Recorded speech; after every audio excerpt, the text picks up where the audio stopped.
নমস্কার এবং আদাব সবাইকে নিউরোমেডিকের কেমিস্ট্রি সেকেন্ড ক্লাসে স্বাগত। তো আজকে আমরা জৈব রসায়নের গত ক্লাসে আমরা জৈব রসায়নের জৈব যৌগ সম্পর্কে জানছিলাম, প্লাস হচ্ছে জৈব রসায়ন নিয়ে টুকটাক আলোচনা করছিলাম, এন্ড হচ্ছে জৈব যৌগ কেন হচ্ছে পৃথিবীতে সবচেয়ে বেশি পাওয়া যায় সেটা নিয়েও আলোচনা করছিলাম। তো আজকে আমরা জৈব রসায়নে জৈব যৌগ এবং অজৈব যৌগের মধ্যে পার্থক্য নিয়ে কিছুটা আলোচনা করব। তো আসো শুরু করি।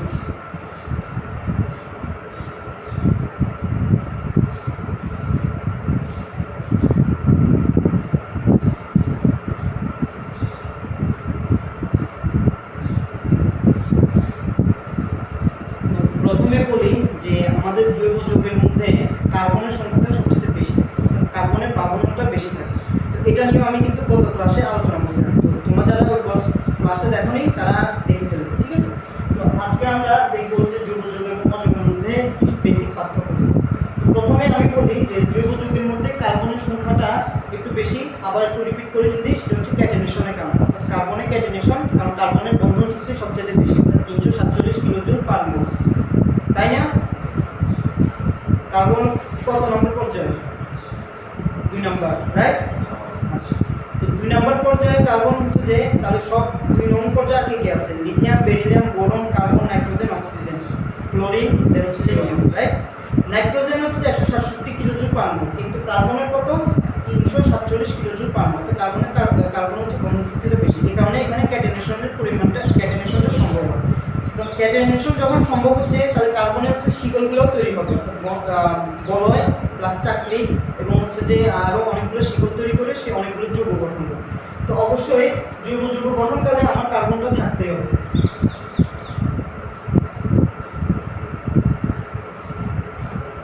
প্লাস কার্বনের সাথে কি কি থাকবে? হাইড্রোজেন, আমরা সেটাকে কি বলতেছি? হাইড্রোকার্বন।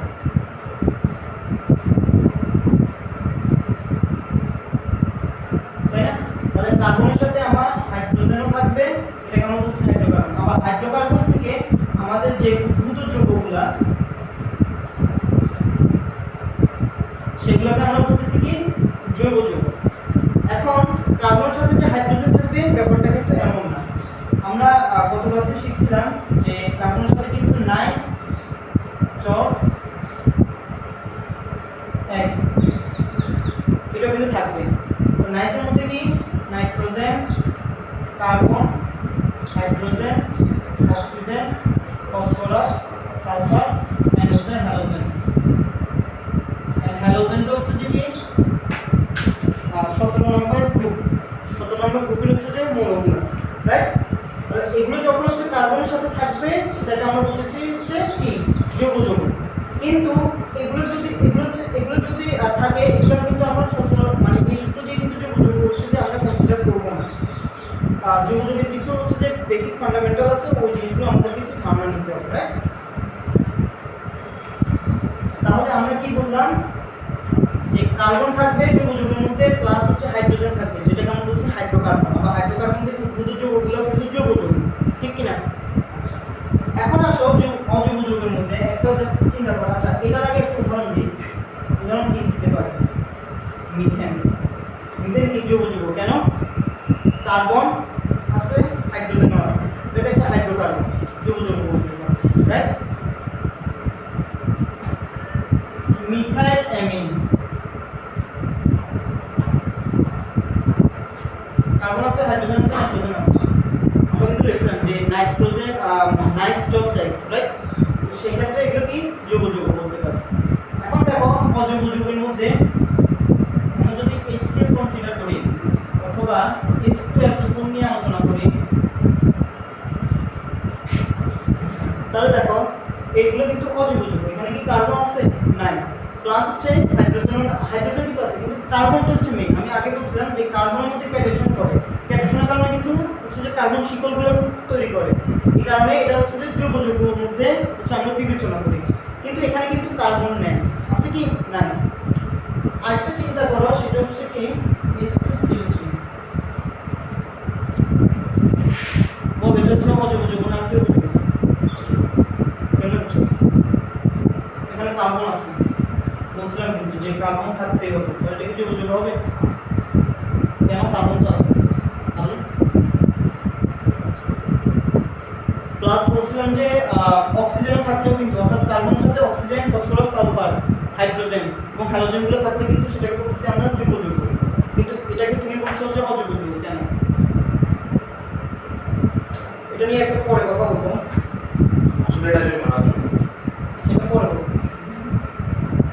এখন আমরা সেকেন্ড অপশন দিই। এটা কিন্তু আমার হচ্ছে যে কলেজের একজন টিচারের কিন্তু কোশ্চেনটা করছে একদম সবার সামনে। এটা হচ্ছে পরে আলোচনা করব। আচ্ছা এবার আসো সেকেন্ড, নাম্বার সেকেন্ড। সেটা হচ্ছে যে জৈব যৌগ আমরা জানি যে সমযোজী বন্ধন গঠিত হয়। কি বন্ধন গঠিত হয়? সমযোজী বন্ধন।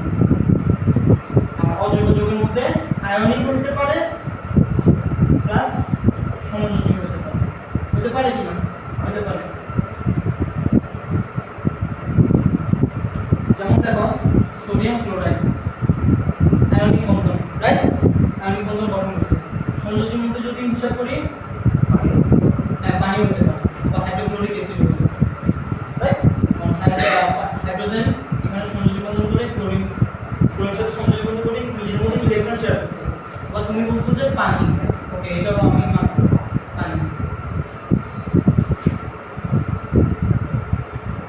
তাহলে এখানে কি হয় দেখো, যদি মিথেনকে চিন্তা করি, মিথেন কার্বনের যদি ইলেকট্রন বিন্যাস করি সেটা কি 1s2 2s2 2p2, রাইট? লাস্টে কক্ষপথে 4টা ইলেকট্রন থাকবে, দিলাম।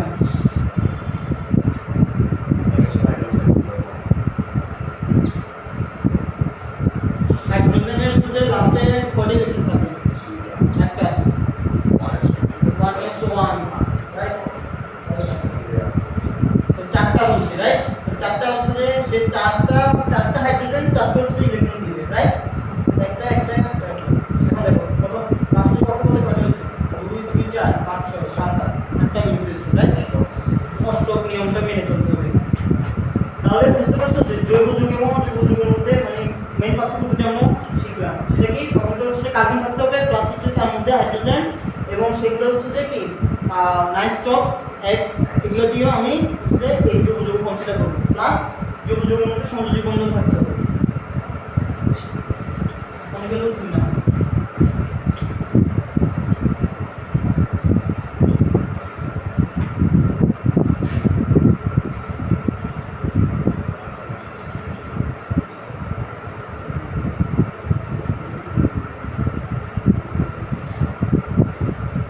এই জৈব যৌগ পানিতে দ্রবীভূত কি হয় কি হয় না? পানিতে দ্রবীভূত হবে না।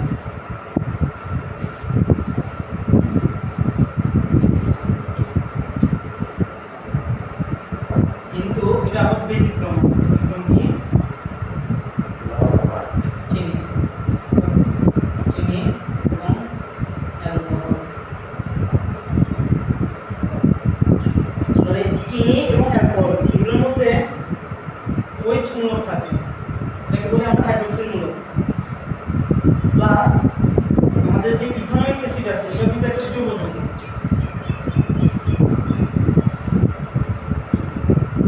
এই ইথানোয়িক অ্যাসিড জলীয় দ্রবণে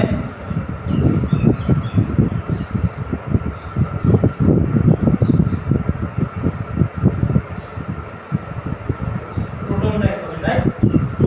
তাহলে আমাদের এটা কিন্তু জলীয় দ্রবণে দ্রবীভূত হচ্ছে কিন্তু অল্প পরিমাণে, অর্থাৎ এটা ইথানোয়িক অ্যাসিড দেন হচ্ছে চিনি অ্যালকোহল, এগুলো কিন্তু পানিতে দ্রবীভূত হয়, কিন্তু এগুলো হচ্ছে আমার জৈব যৌগ। কিন্তু জৈব যৌগের মেইন যে জিনিসটা সেটা হচ্ছে জৈব যৌগ কিন্তু পানিতে দ্রবীভূত হবে না, যেমন মিথেন পানিতে দ্রবীভূত হবে না। আর অজৈব যৌগের মধ্যে চিন্তা করি সেটা হচ্ছে যে এটা খুবই সিম্পল একটা বিষয়, যেমন সোডিয়াম ক্লোরাইড আমাদের খাবার লবণ। খাবার লবণটা কি? আমাদের পানির মধ্যে যদি লবণটা মিশাই সেক্ষেত্রে এটা কি হয়? দ্রবীভূত হবে। আবার তুমি যদি HCl মিশাও, সেটা যদি সালফারিক অ্যাসিড মিশাও পানিতে দ্রবীভূত, রাইট? এই গেল 3 নাম্বার।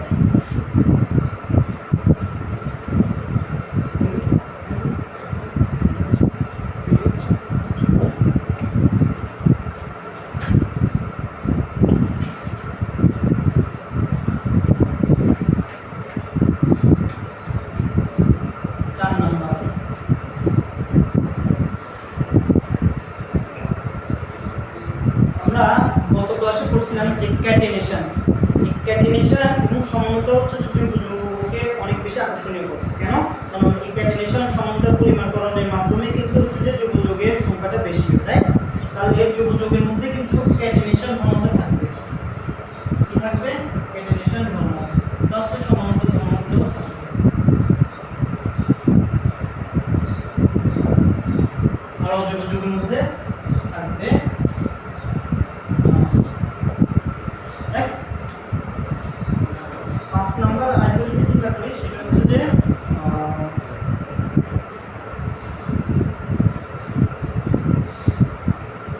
এদের দহন ঘটে বা দহনের পরে এদের কোনো অবশিষ্ট থাকে না।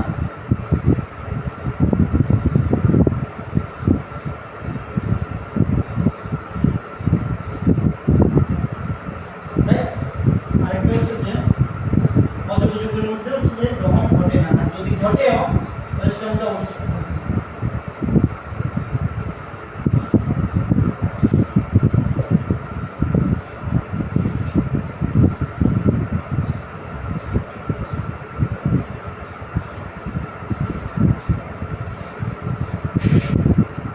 এগুলো 5টা, রাইট?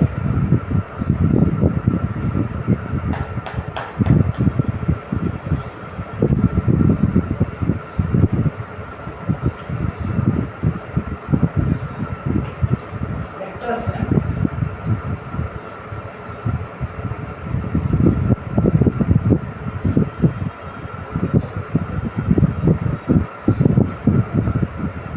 এটার নাম কি?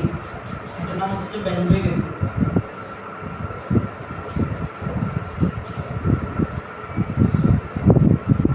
এটা হচ্ছে যে গলনাঙ্কটা আছে সেটা কি 121 ডিগ্রি সেলসিয়াস। এটা হচ্ছে মিথানল। মিথানল সংকেত কি? মিথানল সংকেত কি রে? মিথানল CH4 CH3 আর দেন হচ্ছে যে OH, হচ্ছে মিথানল OH, রাইট? এটা গলনাঙ্ক হচ্ছে যে কত? 65 ডিগ্রি সেলসিয়াস। এখন অজৈব যৌগের মধ্যে আমাদের সোডিয়াম ক্লোরাইড, সোডিয়াম ক্লোরাইডের কোনো নাম কত? 801 ডিগ্রি সেলসিয়াস, রাইট? দেন হচ্ছে যে স্থূলনাঙ্ক 1465 ডিগ্রি সেলসিয়াস। আর যদি এই সোডিয়াম ক্লোরাইড থেকে আমরা যদি সোডিয়াম ধাতুটা নিই, এই ধাতুর হচ্ছে যে স্থূলনাঙ্ক কত?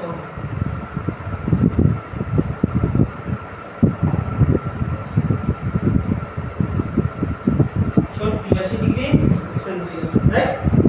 এখন বলো কার হচ্ছে যে গলনাঙ্কের স্থূলনাঙ্ক সবচেয়ে বেশি? অবশ্যই হচ্ছে যে অজৈব যৌগের, রাইট? সোডিয়াম ক্লোরাইডটা কিন্তু অজৈব যৌগের আন্ডারে, তাহলে অজৈব যৌগের হচ্ছে গলনাঙ্কের এবং স্থূলনাঙ্ক বেশি। এটা হচ্ছে সবচেয়ে ইম্পর্টেন্ট একটা লাইন, রাইট? এটা মনে রাখবে। আপাতত এগুলো হচ্ছে যে এদের মধ্যে মানে খুবই ইম্পর্টেন্ট পার্থক্যগুলো, এগুলো একটু জানতে হবে, ঠিক আছে?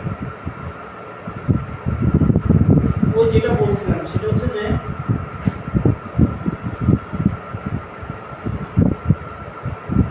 কার্বনিক অ্যাসিড, এটার নাম কি? Carbonic acid H2CO3, right? এখন বল এটা কি হতে পারে? বল বল।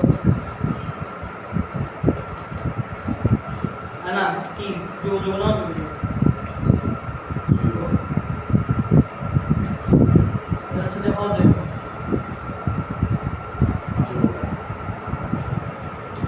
আমরা শিখছিলাম যে হচ্ছে যে কি নাইস চপস এক্স তার জন্য শিখছিলাম হচ্ছে জৈব যৌগ, ঠিক আছে? জৈব যৌগ কনসিডার করব, রাইট? কিন্তু এখন ব্যাপার আছে এগুলোর সাথে কিছু কিছু ব্যতিক্রম আছে, যেমন হচ্ছে যে কার্বন ডাই অক্সাইড, এটাও কিন্তু অজৈব যৌগ। কার্বন সাথে অক্সিজেন আছে থাকা সত্ত্বেও আমরা সেটা বলছি অজৈব যৌগ। কেন? আমরা অজৈব যৌগের মধ্যে কিছু জিনিস শিখছি। এক, সেটা হচ্ছে যে কার্বন থাকতে হবে, অক্সিজেন থাকতে হবে। কার্বন থাকতে হবে, কার্বন সাথে হাইড্রোজেন বা অক্সিজেন বা অন্যান্য পদার্থগুলো থাকতে হবে, ঠিক আছে? আছে। 2 নাম্বার দেখতে হবে এটা পানিতে দ্রবীভূত হয় কি হয় না। পানিতে দ্রবীভূত হয়, কারণ এটা একটা অ্যাসিড, রাইট? দুর্বল অ্যাসিড, কার্বনিক অ্যাসিড একটা দুর্বল অ্যাসিড, তো এটা পানিতে দ্রবীভূত হবে। তাহলে 2 নম্বরের সাথে আমার মিলছে। 3 নাম্বার সেটা হচ্ছে যে এটা যে ক্যাটেনেশন, আমরা কি বলছিলাম যে ক্যাটেনেশন কার হয়? জৈব যৌগ, তাহলে এর কি ক্যাটাইনেশন হবে? অর্থাৎ এই কার্বনিক অ্যাসিডের কি ক্যাটাইনেশন হবে? হবে না। সমানতা হবে? হবে না। কিছুই হচ্ছে না এখানে। তাহলে এটা কার ধর্মের মধ্যে পড়তেছে? এটা পড়তেছে অজৈব ধর্মের মধ্যে। মূলত এই কারণে এর সাথে কার্বনের সাথে অক্সিজেন থাকা সত্ত্বেও এটাকে আমরা বলতেছি হচ্ছে যে অজৈব যৌগ। আবার হচ্ছে কার্বন ডাই অক্সাইডকে আমরা কি বলতেছি? অজৈব যৌগ। কারণ এদের কোনো ক্যাটাইনেশন হয় না, সমানতা হয় না। প্লাস এগুলো আবার হচ্ছে যে জলীয় দ্রবণ হচ্ছে দ্রবীভূত অবস্থায়, যেটা হচ্ছে যে জৈব অ্যাসিডের মধ্যে কিন্তু কনসিডার করা যায় না। তো জৈব অ্যাসিডের মধ্যে যে কোয়ালিটিটা আছে সেটা কি পানিতে দ্রবীভূত হয় না, কিন্তু অজৈব যৌগের মধ্যে পানিতে দ্রবীভূত হয়, রাইট? আরেকটা আছে সেটা হচ্ছে যে এই যে জৈব যৌগ সেটা হচ্ছে যে তড়িৎ বিশ্লেষণ ঘটে না, কারণ এটা তো আয়নিক তো হয় না, রাইট? আর এটা কি হয়? তড়িৎ বিশ্লেষণ ঘটে, মানে এটা হচ্ছে আয়নিক হয়। তো এটা তো আয়নিক হবে, রাইট? তো এটা তো বিশ্লেষণ করতে পারে। তাহলে এটা কিসের আন্ডারে করতেছে? কার হচ্ছে যে ধর্মের মধ্যে করতেছে? অজৈব যৌগের ধর্মের মধ্যে করতেছে। এই কারণে আমরা এই কার্বনিক অ্যাসিডকে হচ্ছে যে অজৈব যৌগ হিসেবে কনসিডার করতেছি, রাইট? মূলত এটাই হচ্ছে যে কারণ, যে এটার সাথে কার্বনের সাথে অক্সিজেন থাকা সত্ত্বেও আমরা সেটাকে হচ্ছে যে জৈব যৌগ হিসেবে কনসিডার করতেছি। আশা করি বুঝতে পারছেন, ঠিক আছে? মূলত আমার টিচার হচ্ছে কলেজের টিচার এই কোশ্চেনটা আমাকে বলছিল হচ্ছে যে একটা কার্বনিক অ্যাসিড আমাকে বলছিল যে সবার সামনে বলছিল যে একটা তো বলছিল না, আমি বললাম কার্বনিক অ্যাসিড। তো আমাকে সবার সামনে ডাক দিছিল, বলছিল আচ্ছা সামনে আসো। আমাকে হচ্ছে যে এভাবে সামনে আসলো, আমাকে বলছিল আচ্ছা বলবে কার্বনিক অ্যাসিডের হচ্ছে যে জৈব যৌগ হবে না অজৈব যৌগ? আমি মনে করছিলাম যে আচ্ছা কার্বনের সাথে অক্সিজেন আছে না, হইতে পারে জৈব যৌগ। আমি বললাম জৈব যৌগ। এবং স্যার বলতে দাও তুমি ব্যাখ্যা করে বলো এটা কেমন জৈব যৌগ। আপাতত মানে আমি ওই সময় ব্যাখ্যা দিতে পারি নাই, কিন্তু এখন আপাতত বুঝতে পারছি, রাইট? এখন আমরা পড়বো হচ্ছে যে বুঝতে পারছো কেন কার্বনিক অ্যাসিড অজৈব যৌগ। আরেকটা পড়বো সেটা হচ্ছে যে আমাদের জৈব যৌগের শ্রেণী বিভাগ।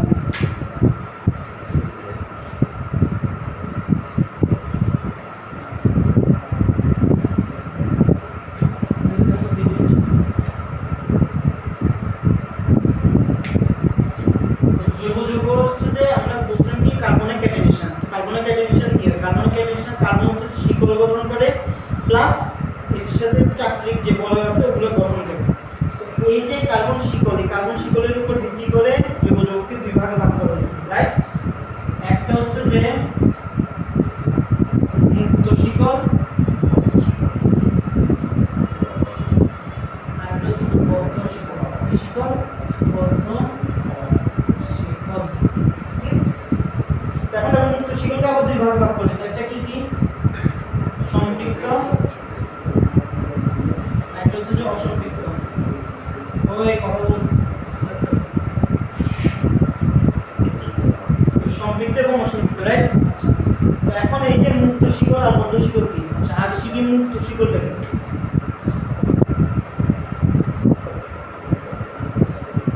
মুক্ত শিকড়টা হচ্ছে যে শিকড় অর্থাৎ হচ্ছে যে মূলের ক্ষেত্রে কার্বনের হচ্ছে যে দুই প্রান্ত পরস্পরের সাথে যুক্ত অবস্থায় থাকে না, তাকে বলা হচ্ছে যে মুক্ত শিকড়, রাইট?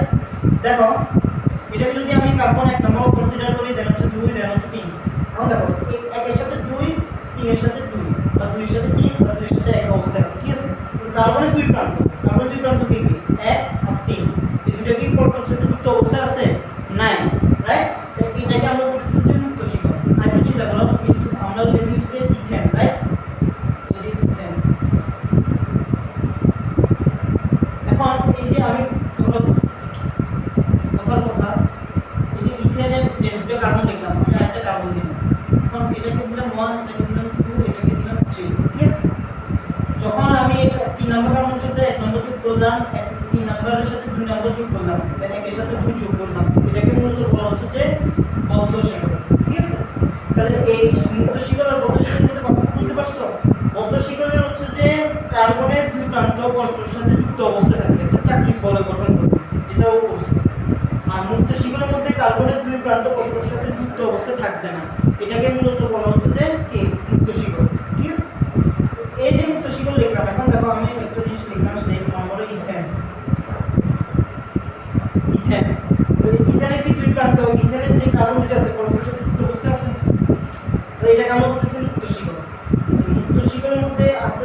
অসম্পৃক্ত,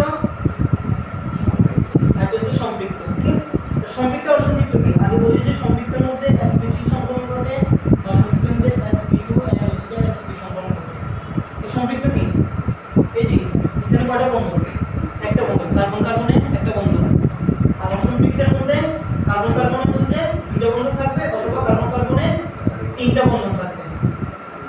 এটাকে বলা হচ্ছে যে অসম্পৃক্ত কার্বন, অসম্পৃক্ত। ঠিক আছে, তো অসম্পৃক্তে হচ্ছে যে sp2 এবং sp সংকলন ঘটবে আর সম্পৃক্তের মধ্যে sp3 সংকলন ঘটবে, রাইট?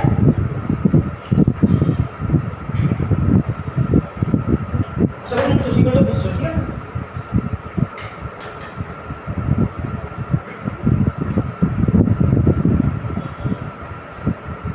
আমরা সব বদ্ধ শিকল। তো বদ্ধ শিকল কি বললাম যে কোনো মৌলের দুইটা যৌগের মধ্যে যদি কার্বনের দুই প্রান্ত কোনো মৌলের দুইটা কার্বন প্রান্তের সাথে কার্বনের প্রান্তের কার্বনের পরমাণুগুলো যদি কোনো হেটারো পরমাণু সম্পর্ক করে হেটারো পরমাণু অথবা কার্বন নিজেদের মধ্যে যুক্ত অবস্থা থাকে তাকে বলতেছি আমরা বদ্ধ শিকল। এন্ড এটা কিন্তু একটা চাকরির বড় গঠন। ঠিক আছে, যেমন দেখো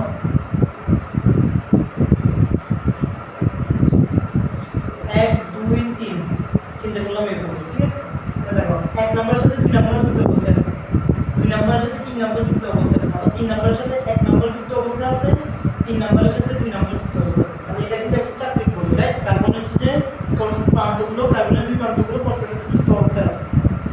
এটা হচ্ছে বদ্ধ শিকল। আরেকটা আছে, সেটা কি?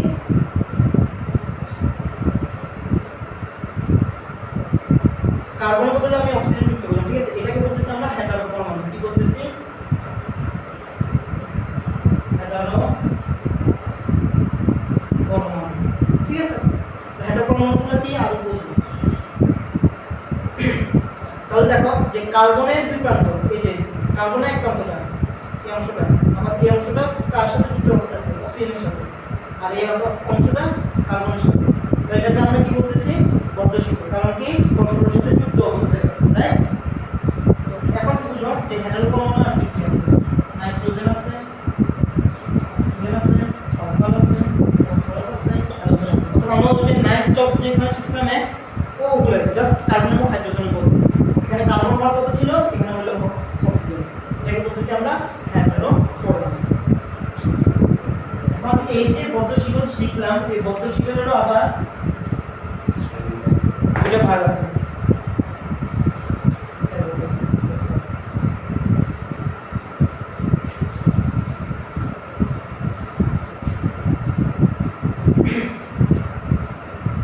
সেটা কি কি?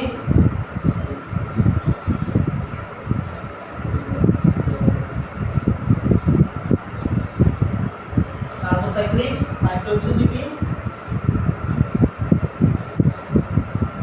Hetero cyclic. আচ্ছা, এটা একটু বলার আগে একটা জিনিস বলি। আমরা যে মুক্ত শিকল শিখছিলাম না, এই মুক্ত শিকলকে আমরা আবার বলি এলিফেটিক। কি বলি? এলিফেটিক। একটু মনে রাখতে হবে, আমরা একটু কাজ করতে হবে। করতে যাবে কেন? যা যা খেয়াল আমার সময় লাগবে। এখন দেখো কার্বোসাইক্লিকটা কি? দেখো দুটাকে ভাঙি, কার্বোসাইক্লিক। এই বদ্ধ শিকলকে আমরা বলি হচ্ছে যে সাইক্লিক যৌগ, রাইট? অর্থাৎ বদ্ধ শিকল যে যৌগটা গঠন করবে সেটা বলবো আমরা সাইক্লিক যৌগ। ঠিক আছে, সাইক্লিক মানে কি? বলয়াকার অথবা চক্রাকার, রাইট? তাহলে কার্বোসাইক্লিক, কার্বন কোথা থেকে এসেছে? কার্বন থেকে। কোথা থেকে? কার্বন থেকে। অর্থাৎ যে চক্রটা কার্বন দ্বারা গঠিত হবে সেটা বলতেছি আমরা কার্বোসাইক্লিক। সেটা কি? সেটা হচ্ছে আমাদের কার্বন দ্বারা গঠন করছে, রাইট? এখন কার্বনে কয়টা হাত? কার্বন কয়টা? 4টা, রাইট? 1টা 2টা 3টা দিলাম।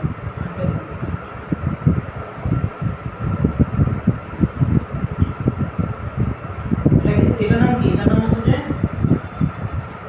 Cyclopropane, right? আরেকটা যৌগের নাম শিখি, সেটা হচ্ছে কি সাইক্লো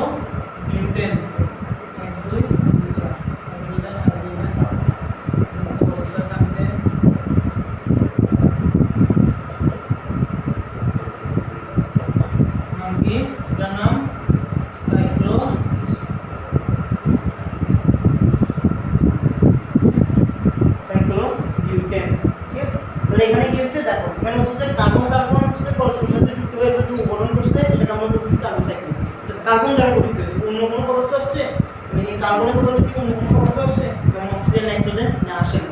তো সেটাকে আমরা কি বলতেছি, কার্বোসাইক্লিক যৌগ। ঠিক আছে, এখন এই কার্বোসাইক্লিকেরও আবার দুটো ভাগ আছে।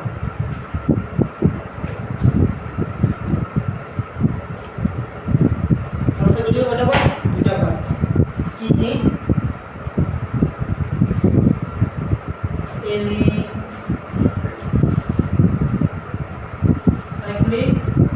হচ্ছে যে অ্যারোমেটিক।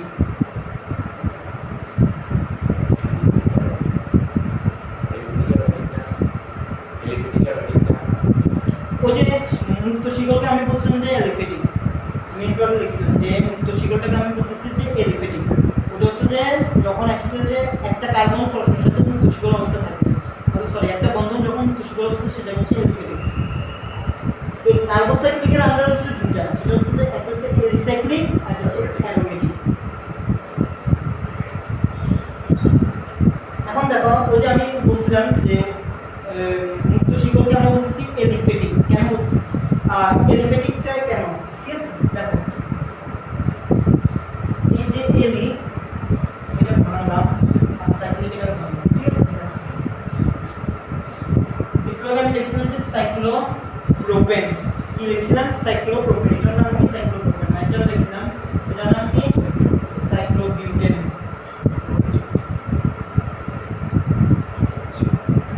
তাহলে এখানে হচ্ছে কি একক বন্ধন দ্বারা যুক্ত হয়েছে, তাই কি না? এখানেও একক বন্ধন দ্বারা যুক্ত হয়েছে, রাইট? তো ওটাকে আমি কি বলতেছিলাম, ওই যে আমি যে মুক্ত শিকড়ে শিখাইছিলাম ওটাকে আমি কি বলছিলাম যে অ্যালিফেটিক। অ্যালিফেটিক, এটাকে আমি এলিফেটিক বলবো। সেখান থেকে এলিফেটিক থেকে আমি এলিটা আনছি, কি আনছি? এলিটা আনছি। আর যে জিনিস খেয়াল করো, এটা কি চক্র আকারে আছে না? কারণ এটা বদ্ধ শিকড়ের আন্ডারে। বদ্ধ শিকড়ের আন্ডারে মধ্যে আমরা কি বলছিলাম যে এটা কিন্তু সাইক্লিক যৌগ, অর্থাৎ কার্বনের প্রান্তগুলো পরস্পরের সাথে যুক্ত অবস্থা থাকে। যুক্ত অবস্থা আছে কি না? আছে। তো এটাকে আমি বলছি সাইক্লিক। তাহলে দেখো এলিসাইক্লিক, বুঝছো?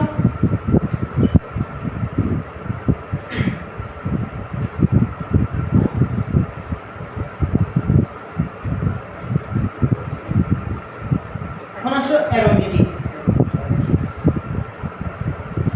অ্যারোমেটিকে আমরা কি কি জানি? বেনজিন অথবা বেনজিন বলযুক্ত যে কোনো হচ্ছে যে যৌগকে আমরা বলতেছি অ্যারোমেটিক। এটা কি না? না, এটা ভুল। কারণ ধরো এটা হচ্ছে বেনজিন, এটার নাম হচ্ছে টলুইন, এটার নাম হচ্ছে যে কি? ফেনল, এটার নাম হচ্ছে যে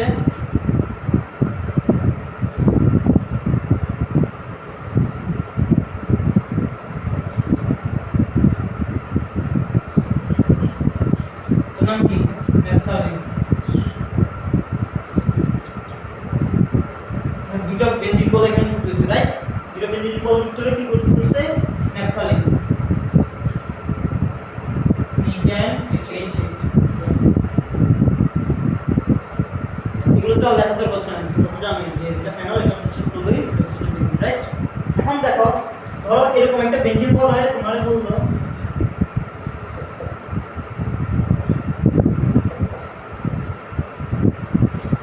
এটা অ্যারোমেটিক কিনা। ঠিক আছে, এখন তোমরা কি করবা? মনে করবা যে এটা হচ্ছে বেনজিন বল হয়, অনেকটা বেনজিন বলের মতো দেখতে, আমি শুধুমাত্র এটা অ্যারোমেটিক দিয়ে দিব।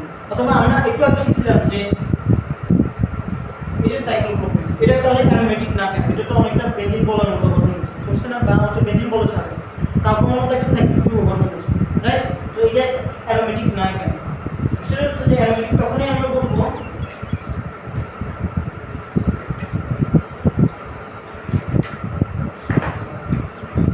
যখন এটা হাতের নীতি মেনে চলবে। হাতের নীতিটা কি? এটা এখন না, এটা হচ্ছে যে আমি পরে ক্লাসে বা পরে আমি আলোচনা করব, হচ্ছে যে আমি বেনজিন নিয়ে পড়ব, তো হচ্ছে এই হাতের নীতিটা। তবে এখন মনে রাখো যে এই হাতের নীতি অনুসারে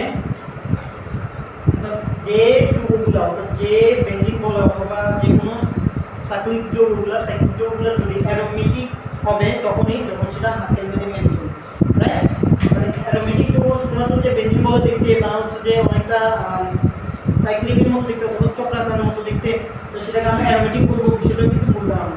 সেক্ষেত্রে আমাকে হচ্ছে যে হাতের নীতিটা মেনে চলতে হবে। আর হাতের নীতি যখনই মেনে চলবে তখন সেটাকে আমি অ্যারোমেটিক যুগের মধ্যে কনসিডার করব। ঠিক আছে, আশা করি বুঝছো। তাহলে এই গেল আমাদের কার্বোসাইক্লিক। তাহলে কার্বোসাইক্লিক কি বুঝলাম, যে কার্বোসাইক্লিকে শুধুমাত্র কার্বন দ্বারা গঠিত হবে। কি দ্বারা গঠিত হবে? কার্বন দ্বারা গঠিত, রাইট? এটা কিন্তু ওই যে নাইট্রোক্স এর মৌলগুলো কিন্তু থাকবে না, তো কার্বন দ্বারা গঠিত হয়েছে। কার্বন দ্বারা গঠিত হয়েছে না? ঠিক তেমনি আমি একটু আগে দেখালাম যে ফ্লুইন অথবা ফেনল অথবা ন্যাপথালিন, এগুলোর মধ্যে কি কার্বন দ্বারা কিন্তু গঠিত হয়েছে, রাইট? এগুলোকে এই জন্য বলছে কার্বোসাইক্লিক, এবং কার্বোসাইক্লিকের আন্ডারে ওই টলুইনগুলোকে বলছে অ্যারোমেটিক, কারণ এগুলো হচ্ছে হাতের নীতি মেনে চলে। বুঝছো? আসি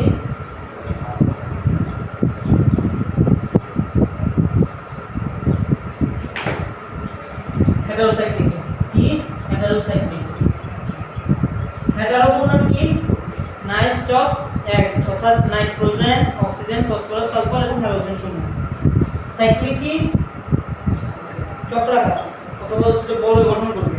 কার্বনের অর্থাৎ কোন মূলের কার্বন প্রান্তগুলো পরস্পরের সাথে যুক্ত অবস্থায় থাকবে, সেটা একটা চক্রাকার অবস্থা তৈরি করবে।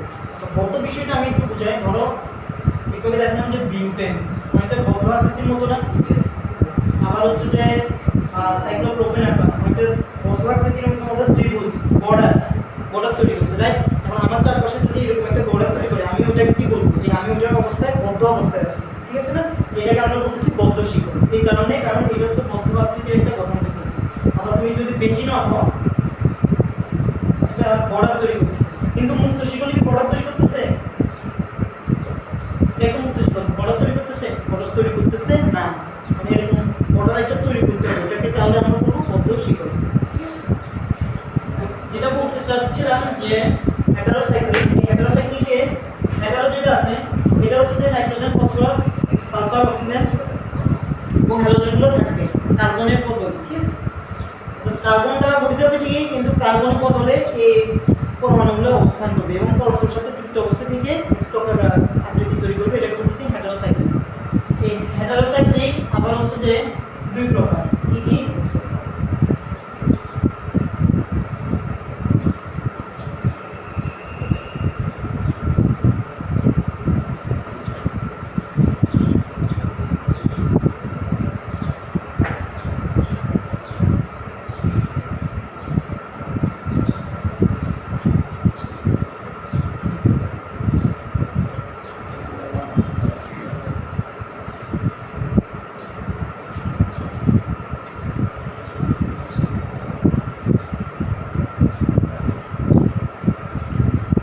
হেটারো রিসাইক্লিক এবং হেটারো অ্যারোমেটিক, বিষয়টা কি দেখো।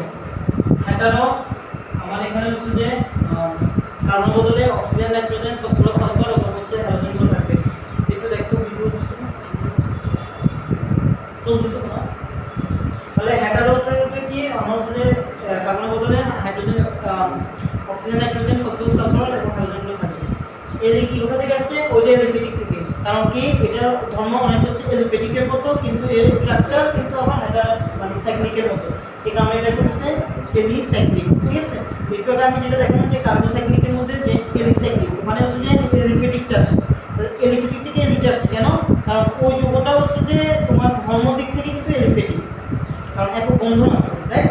আর সাইক্লিক কেন? ওটা হচ্ছে চক্রাকার গঠন, তাহলে এলিসাইক্লিক। তাহলে এখানেও কিন্তু এলিসাইক্লিক, রাইট? তাহলে এটার উদাহরণ যদি বলি সেটা হচ্ছে যে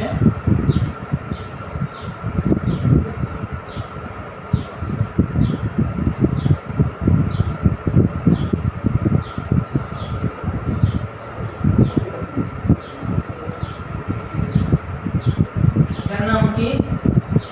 এটার নাম হচ্ছে যে প্রক্সি, রাইট? এটার নাম হচ্ছে যে প্রক্সি। দেখো এখানে কি হয়েছে? হেটারো। হেটারো কি আমি বলছিলাম যে নাইস জবস এক্স, রাইট?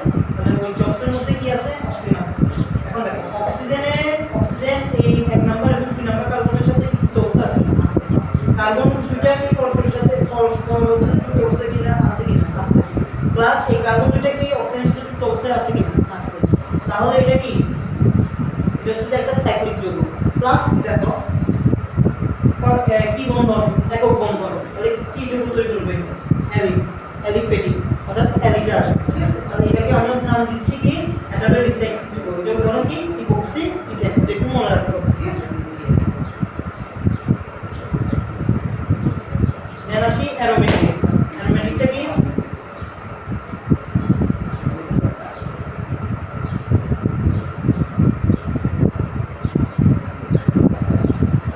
এটার নাম কি? এটার নাম হচ্ছে যে ফিউরান। এটার নাম কি? এটার নাম হচ্ছে যে ফিউরান। এখন দেখো এই যে হেটারো অক্সিজেন আছে কিনা? আছে। তো এটাকে আমরা বলছি হেটারো, কারণ এটা কার্বনের বদলে বসছে, রাইট? অ্যারোমেটিক কেন? এটা হচ্ছে হাতের নীতি মেনে চলে। এক, দুই হচ্ছে এটা হচ্ছে বেঞ্জিন বদলের গঠন তৈরি করছে। দুই, এই কারণে এটাকে আমরা বলছি অ্যারোমেটিক। এটা কিন্তু হাতের নীতি মেনে চলে, ঠিক আছে? হাতের নীতি যখন আমি পড়াবো তখন কিন্তু এই জিনিসগুলো হচ্ছে ব্যাখ্যা করে দিব, রাইট? তাহলে এখন দেখো, তাহলে এটা কি ফিউরান, আর এটা দেখো সেটা কি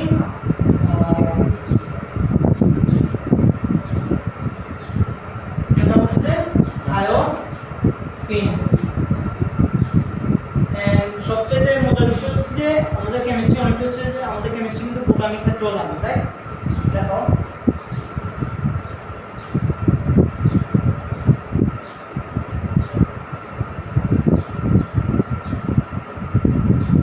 এটা কিন্তু বেনজিন বলে, রাইট? বেনজিন বলে গঠন করছে, কিন্তু এটা কিন্তু বেনজিন বলে হয়ে কিন্তু বেনজিন না। এটার নাম কি? এটার নাম একটা আছে পিরিডিন। এই পিরিডিনের নাম শুনছো? Unit adenine, guanine, cytosine, thymine, under বলে, রাইট? তাহলে কেমিস্ট্রি কিন্তু বায়োলজি ক্ষেত্রেও লাগতেছে। তো কেমিস্ট্রি রোল সাবজেক্ট না? রোল সাবজেক্ট কি কেমিস্ট্রি? যাকে একজন বলছে রোল সাবজেক্ট। এখন দেখো আর বেটা ফিজিক্স না,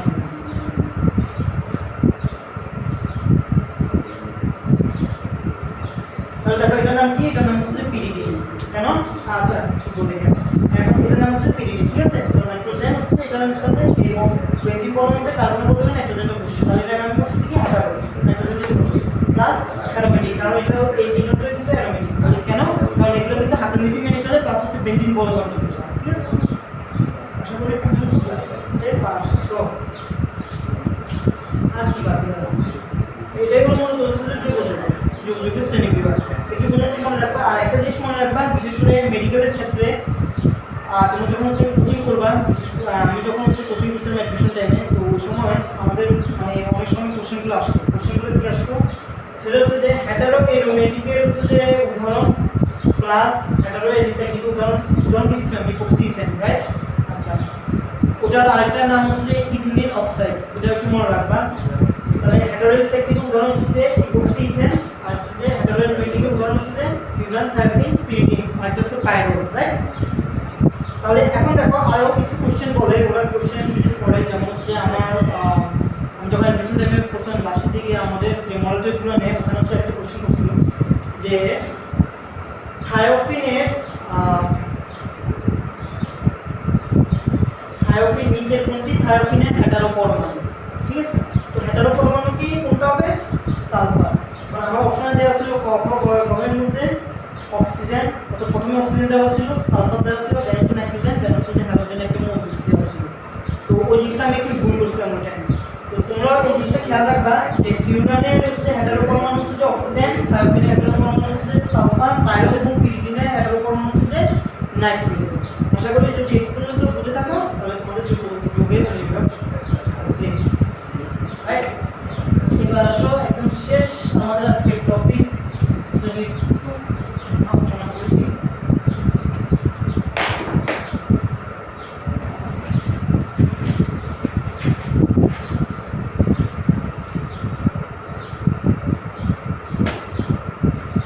আরো কিছু নিয়ে আলোচনা করি।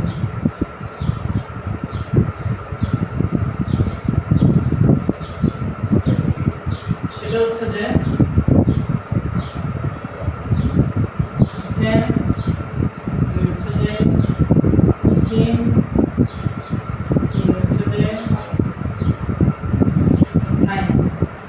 রাইট, এটা কোন সংকলনে সংকলিত হবে? sp3, এটা sp2, সেটা হচ্ছে যে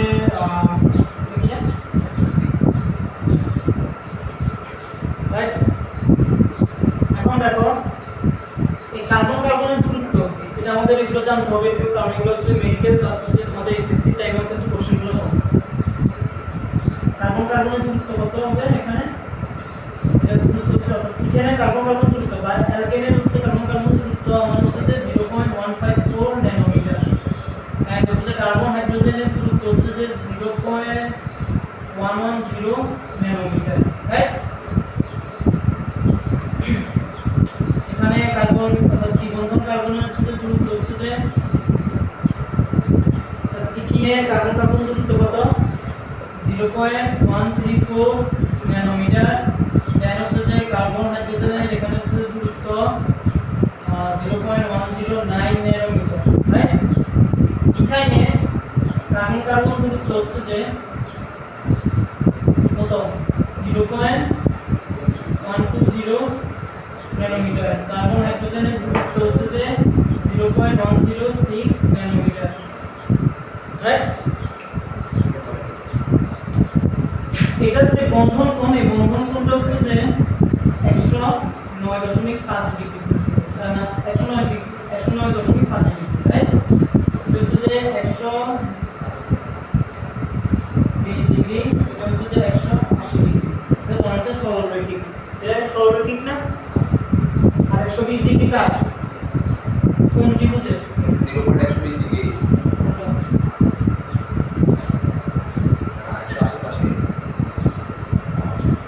এটা হচ্ছে কার্বন কার্বন দূরত্ব, কার্বন কার্বন দূরত্ব 0.1209। আর এই 120টা কোন ত্রিভুজের ক্ষেত্রে সমতলীয় ত্রিভুজের মধ্যে বা সমবাহু ত্রিভুজের মধ্যে, সাইড সাইড 120, এটা সাইড সাইড যদি চিন্তা করি 120, এখানে সাইড যদি চিন্তা করি 180, এটা হচ্ছে সমবাহু ত্রিভুজের মধ্যে বা সমতলীয় ত্রিভুজ বলে, রাইট। এখন হচ্ছে যে জিনিসটা আমি পড়াতে যাচ্ছি সেটা হচ্ছে যে এটা খেয়াল করো, এই যে দ্বিবন্ধনের কার্বন কার্বনের দূরত্ব আর ত্রিবন্ধনের কার্বনের দূরত্ব কোনটার মধ্যে হচ্ছে যে সহায়ক, আচ্ছা কোনটার মধ্যে হচ্ছে যে দূরত্বটা কম, কার্বন কার্বন ত্রিবন্ধনের ক্ষেত্রে, রাইট। এটা হচ্ছে 0.120 আর এটা হচ্ছে 0.134, রাইট। তাহলে এটার দূরত্বটা কম, কেন কম এটা নিয়ে একটু আলোচনা করি। সেটা হচ্ছে যে বিশেষ করে হাজারি স্যারের বইয়ের মধ্যে একটা হচ্ছে যে কোশ্চেন আছে, সেটা হচ্ছে যে হাজারি স্যারের বইয়ের মধ্যে একটা কোশ্চেন আছে, সেটা হচ্ছে যে কার্বন কার্বন দ্বিবন্ধনের অপেক্ষায় কার্বন কার্বন ত্রিবন্ধনের দূরত্ব কেন কম। বিষয়টা হচ্ছে যে তার আগে একটু বুঝো যে এটার যে এস চরিত্র সেটা হচ্ছে যে 25%, দেন হচ্ছে যে এটার যে এস চরিত্র সেটা হচ্ছে যে 33.33%, আর এটার যে এস চরিত্র সেটা হচ্ছে যে 50%। তাহলে কোন মৌলের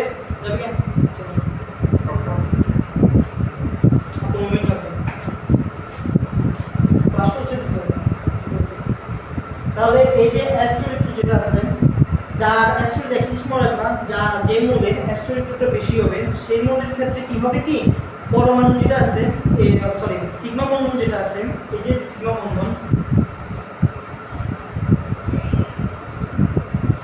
এই সিগমা বন্ধনে কি হবে যে ইলেকট্রনগুলো আছে অর্থাৎ ইলেকট্রন যেগুলো আছে সেগুলো হচ্ছে যে কার্বন কার্বন পরমাণু অথবা পরমাণুর মধ্যে প্রবলভাবে আকর্ষিত হবে। যখনই আকর্ষিত হবে তখন এই কার্বন কার্বনগুলো হচ্ছে যে বা পরমাণুগুলো উভয় পরমাণু পরস্পরের কাছাকাছি চলে আসবে, এই কারণে হচ্ছে দূরত্বটা কমে যাবে। এই কারণে তুমি দেখবা যে ইথিনের হচ্ছে যে আমার কি এস চরিত্রটা হচ্ছে যে কত 33.33% কম, আর ইথাইনের হচ্ছে এস চরিত্র কত 50%, যেটা ইথিন থেকে বেশি, রাইট। এই কারণে হচ্ছে যে যখনই হচ্ছে যে এর এস চরিত্রটা বেশি, এর সিগমা বন্ধনের যে ইলেকট্রনগুলো আছে সেগুলো হচ্ছে পরস্পর কার্বন দুটোকে পরস্পরের দিকে নিজের কাছে টানে, এই কারণে এদের মধ্যে যে দূরত্বটা আছে এই দূরত্বটা কম হয়। আশা করি বুঝতে পারছি, এই কারণে হচ্ছে যে এটার দূরত্বটা কম, কার্বন কার্বন ত্রিবন্ধনের দূরত্বটা কম, বুঝছো? তাহলে মেইন কারণ কি এস চরিত্র যার বেশি হবে তার কার্বন কার্বন দূরত্বটা কম হবে, ওকে। তো একটু পর্যন্ত শেষ, আশা করি সবাই বুঝতে পারছো।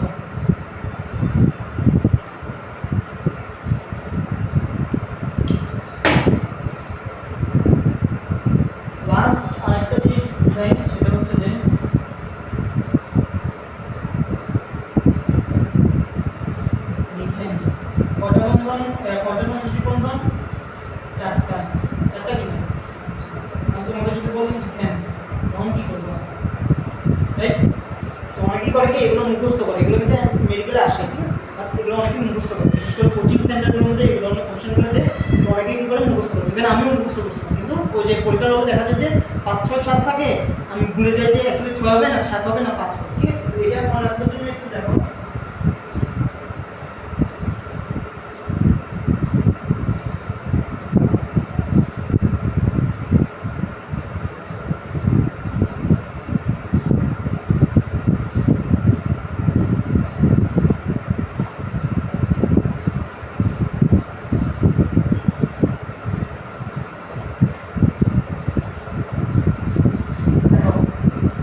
সমযোজী বন্ধন কাদের মধ্যে হয়? অধাতব মৌলের মধ্যে। তাই এই যে কার্বন কার্বন আছে এদের অধাতব মৌল, ঠিক আছে না? তাদের মধ্যে সমযোজী বন্ধন গঠন হয়েছে। কয়টা সমযোজী বন্ধন গঠন হয়েছে? প্লাস কার্বন এবং হাইড্রোজেনের মধ্যেও সমযোজী বন্ধন হচ্ছে। কয়টা গঠন হচ্ছে? দেখো, একটা, দুইটা, তিনটা, এই যে চারটা, পাঁচটা, ছয়টা, সাত। তাহলে এই সমযোজী বন্ধন কয়টা? বুঝতে পারছো? এখন হচ্ছে যে আমি যদি ইথানলের কথা যদি চিন্তা করি, অর্থাৎ CH3OH, আর যদি চিন্তা করি কয়টা?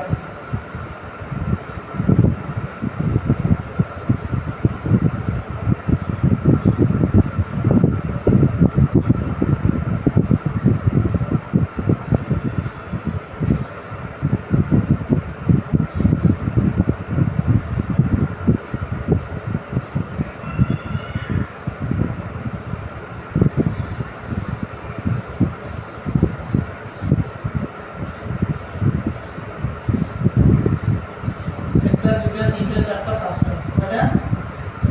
পাঁচ। বুঝতে পারছো? তো তোমরা যদি এভাবে যদি চিন্তা করো তাহলে দেখবে যে তোমরা ইজিলি মনে করতে পারতেছো। কিন্তু যদি মুখস্থ করো দেখা যাবে যে ক খ গ এর মধ্যে দেওয়া আছে 5 6 7, তোমরা এটাকে শুনে মুখস্থ করে গেলে পরীক্ষা হলে দেখবে যে মনে আসতেছে না, ঠিক আছে। তাহলে তোমরা এটা ভুল করবে। আর একটা জিনিস মনে রাখবা যে মেডিকেলের চান্স মিস হয় অথবা হচ্ছে তোমার A+ মিস হবে তুমি যদি মেইন জিনিসগুলো অর্থাৎ বইয়ে যেটা দেওয়া আছে তুমি যদি সেটা মানে মনে করতে না পারো বা হচ্ছে যে মনে রাখতে না পারো, ঠিক আছে। মানে কঠিন জিনিস কিন্তু তোমার চান্সটা মিস হবে। অর্থাৎ তুমি যদি সোজা জিনিস ভুল করে আসো তোমার চান্সটা মিস হবে। সবচেয়ে মজার কথা হচ্ছে যে মাত্র এক মার্কের কারণে কিন্তু তোমার হচ্ছে যে মেডিকেলের চান্সটা মিস হয়, প্লাস হচ্ছে তোমার যে ভালো মেডিকেলগুলো আছে আর খারাপ মেডিকেলগুলো আছে সেগুলোর মধ্যে একটা মানে হচ্ছে যে ডিফারেন্স তৈরি করে, ঠিক আছে। তো সুতরাং এক মার্কও অনেক বেশি ইম্পর্টেন্ট। এখন আসলে যে জিনিসটা নিয়ে আমরা একটু আলোচনা করবো সেটা হচ্ছে যে সমযোজী শ্রেণী।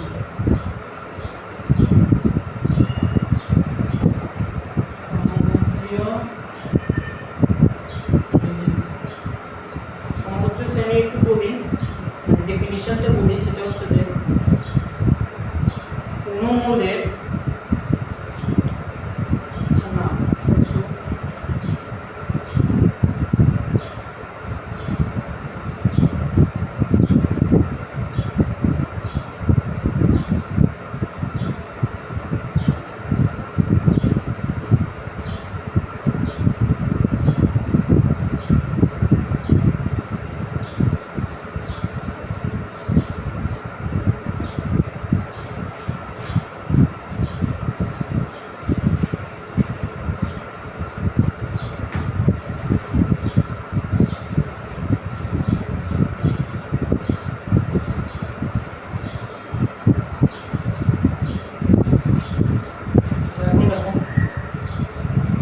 সমযোজী শ্রেণী সম্পর্কে একটু আলোচনা করি। সেটা হচ্ছে যে আগে ডেফিনিশন যেটা সেটা হচ্ছে যে একই মূল দ্বারা গঠিত জৈব যৌগসমূহকে যদি এর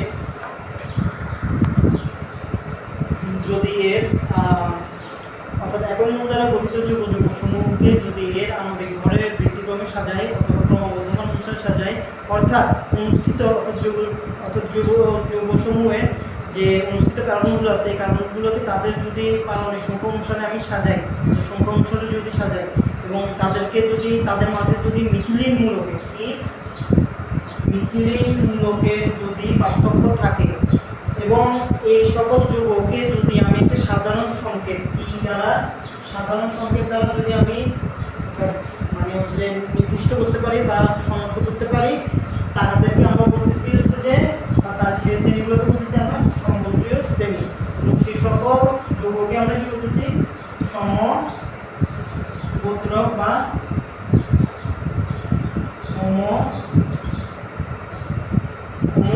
লগ, ঠিক আছে? এখন দেখো এটার সংকেত কি আমরা সবাই জানি,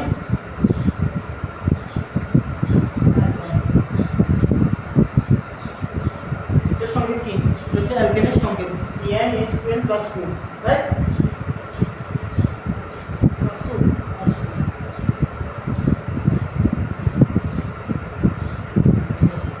তাহলে দেখো আমি যদি এই n এর মানটা যদি চিন্তা করি, n এর মানের 1 যদি চিন্তা করি, আমি লিখলাম 1, তাহলে c লিখলাম, এটা হচ্ছে 1 লিখলাম, 2 2 4, তো হাইড্রোজেন কত 4টা। আমরা যদি এখানে লিখি তাহলে কার্বন হচ্ছে যে কয়টা 2টা, এর হাইড্রোজেন কত 6টা, এর হচ্ছে যে এখানে কার্বন সংখ্যা 3টা, এর হচ্ছে যে 3 6 7 8।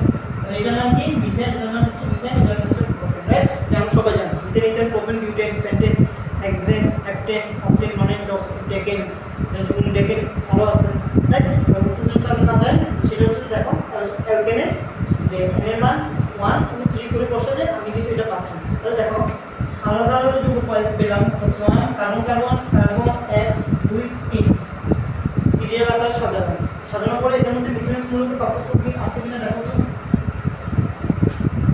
ধরো এই যে ইথেন লিখলাম, এটা হচ্ছে যে আমি প্রোপেন লিখলাম, প্রোপেন লিখলাম, রাইট? প্রোপেনের মধ্যে মিথেনের মূলক পার্থক্য আছে, অর্থাৎ এই ইথেন এবং প্রোপেনের মধ্যে মিথেনের মূলক পার্থক্য আছে, এবং এটা এই সকল যৌগকে আমি কি একটা সাধারণ সংকেত দ্বারা হচ্ছে যে চিহ্নিত করতে পারতেছি, নাম কি CnH2n + 2, তো এটা নাম কি অ্যালকেন। তাহলে এটাকে আমরা কি বলতেছি অ্যালকেনের সংকেত, ঠিক আছে? তাহলে এই অ্যালকেনের হচ্ছে যে সাধারণ সমগোত্রীয় শ্রেণীর হচ্ছে সংকেতটাকে আমরা প্রকাশ করতে পারতেছি, তাহলে এইটাকে আমরা কি বলতেছি সমগোত্রীয় শ্রেণী। এটার আন্ডারে যে সকল যৌগগুলো আছে সেটাকে কি বলতেছি আমরা সমগোত্র বা অণু, বুঝতে পারছো? আচ্ছা, তো আরেকটা জিনিস হচ্ছে যে এটা হলো অ্যালকেন। তো আমরা অ্যালকিন অ্যালকাইন এগুলো জানি, রাইট?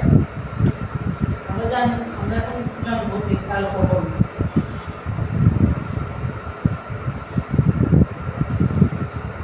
নাম কি, নাম হচ্ছে যে অ্যালকোহল, কারণ কি, কারণ হচ্ছে যে হাইড্রোক্সিল আছে, এখানে হচ্ছে H2n + 1 CH2, এটা নাম কি, এটা নাম হচ্ছে অ্যালডিহাইড, কি অ্যালডিহাইড।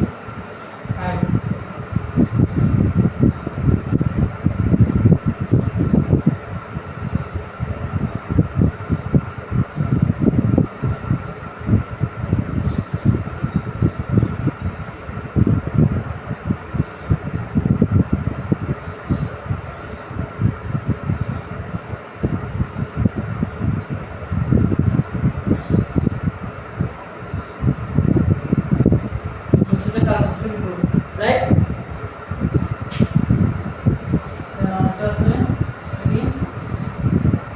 আরো আছে অনেকগুলো আছে, তো ওগুলো হচ্ছে কার্যকরীমূলক যখন করা হবে তখন হচ্ছে হালকা পাতলা একটু ধারণা দিতে হবে, রাইট? এখন মূলত এগুলো একটু জেনে রাখো।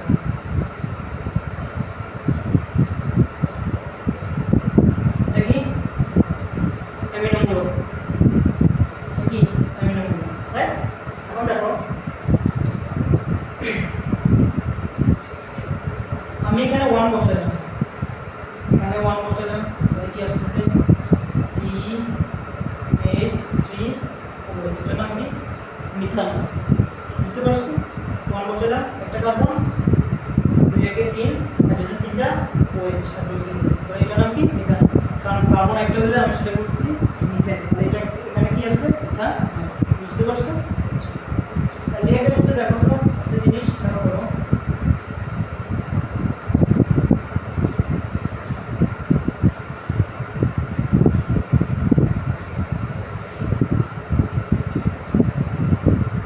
কার্বন কয়টা একটা, কার্বন একটা, হাইড্রোজেন হচ্ছে কয়টা, হাইড্রোজেন কয়টা 3টা, অর্থাৎ 1 1, অর্থাৎ আমি এখানে n এর মান কি ধরছি 1 ধরছি, কি ধরছি 1 ধরছি, তাহলে কি হাইড্রোজেন 3টা, কার্বন একটা, CH, তাহলে এটা একটা হচ্ছে মিথান, তাই না? ভুল,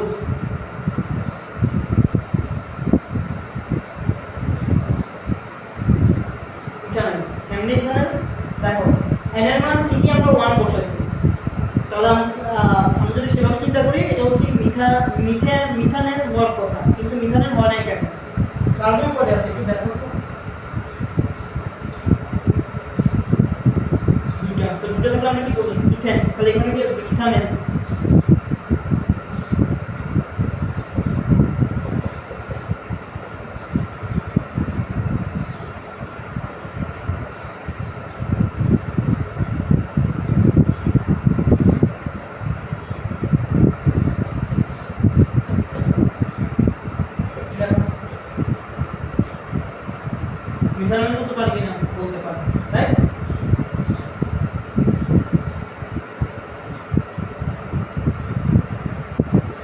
তাহলে এটাকে আমরা বলতেছি ইথানল, কারণ কি কার্বনের সংখ্যা দুটো আছে। ঠিক এভাবে যদি তিনটে থাকে তাহলে সেটাকে বলবো প্রোপানল। ঠিক আছে, n এর মানের ক্ষেত্রে এখানে মনে রাখবা যে আমরা একটু আগে যেখানে n এর মান আছে এখানে কিন্তু ইথানল বলে ফেলতেছি, মানে এখানে কিন্তু কার্বনের সংখ্যা 1। ঠিক এখানে কিন্তু এখানে যখন আমরা n এর মান বসাতেছি এখানে কিন্তু কার্বক্সিল অর্থাৎ অ্যালডিহাইড গ্রুপের যে কার্বন আছে সেটাকে দ্রবীভূত করতে হবে। ঠিক তেমনি কার্বক্সিল গ্রুপের যে সি আছে এটাকে দ্রবীভূত করতে হবে। বুঝতে পারছো? আর এখানে n এর মান বসালে আমরা কি বুঝেছি মিথাইল অ্যামিন। কি হবে? Methyl amine. তাহলে এর মান যদি 1 বসাই তাহলে হচ্ছে যে মিথাইল অ্যামিন, n এর মান যদি 2 বসাই সেটা হচ্ছে ইথাইল অ্যামিন, 3 বসালে প্রোপাইল অ্যামিন। ঠিক আছে, বুঝতে পারছো? এই হলো হচ্ছে যে সমগোত্রীয় শ্রেণী এবং সমগোত্রীয় শ্রেণীর কিছু কিছু উদাহরণ দিলাম। আশা করি হচ্ছে যে ক্লাসে এই পর্যন্ত সবাই কিছু বুঝতে পারছো। দেন হচ্ছে আমরা নেক্সট ক্লাসে হচ্ছে যে কার্যকরী মূল সম্পর্কে একটু জানবো। হচ্ছে যে নামকরণটা জানতে হবে, কারণ হচ্ছে যে তোমাদের ভার্সিটির জন্য যে জিনিসটা ইম্পর্টেন্ট সবচেয়ে বেশি সেটা হচ্ছে নামকরণ। এমসিকিউ 2-3টা থাকবেই, প্লাস হচ্ছে যে অনেক সময় দেখা যায় তোমাদেরকে রিটেনে লিখতে বলে যে এটা নামকরণ কি, ইউপেক নামকরণ, রাইট? এটা হচ্ছে পরবর্তী ক্লাসে হচ্ছে আমরা আলোচনা করবো। আর হচ্ছে পড়তে থাকো, এফোর্ট দিতে থাকো, পড়াশোনা করো। পড়াশোনা করলে হয় কি, মানে আমরা হচ্ছে যে আমাদের লাইফটা হচ্ছে যে অনেকটা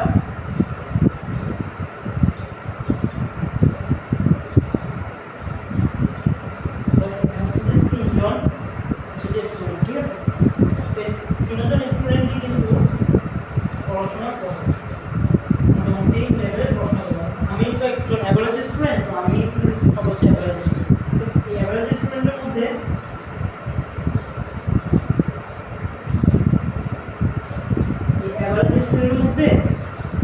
তারাই হচ্ছে যে পাস করে অথবা তারাই হচ্ছে যে ভালো রেজাল্ট করে যারা হচ্ছে যে প্রতিনিয়ত এফোর্ট দিয়ে। তোমার যদি কেমিস্ট্রি যেমন হচ্ছে ধরো ও সমান্তরালে যাচ্ছে, ও সমান্তরালে যাচ্ছে, ও সমান্তরালে যাচ্ছে, কিন্তু এই তিনজন তো চান্স পাবে না একই সাথে, রাইট? সেই চান্স পাবে যে হচ্ছে যে এই লাইনে এসে পৌঁছাবে। ঠিক আছে, ও হয়তো দেখা যাবে একটু পর্যন্ত এসে শেষ পথে হাল ছাড়া দিচ্ছে, ওই পর্যন্ত এসে কোনো না কোনো একটা পর্যায়ে এসে সে ভাবছে যে না আমার দ্বারা হবে। ও ভাবলো যে না আমি যেহেতু পড়াশোনা করতেছি, আমি যেহেতু এফোর্ট দিচ্ছি, তাহলে আমার দ্বারা হবে, সেটা পৌঁছাবে। ঠিক আছে, বিষয়টা হচ্ছে যে পড়াশোনা করবা, এফোর্ট দিবা, পরিশ্রম করবা। পরিশ্রমের উপরে হচ্ছে কোনো বিষয় নাই। আমরা যেটা বলি যে ভাগ্য অনেক কিছু নির্ধারণ করে, বিষয়টা এমন না। যদি পরিশ্রম করো তোমার ভাগ্য তুমি বলতে। ঠিক আছে, তো ভালো থাকো, সুস্থ থাকো, শ্রীবাস।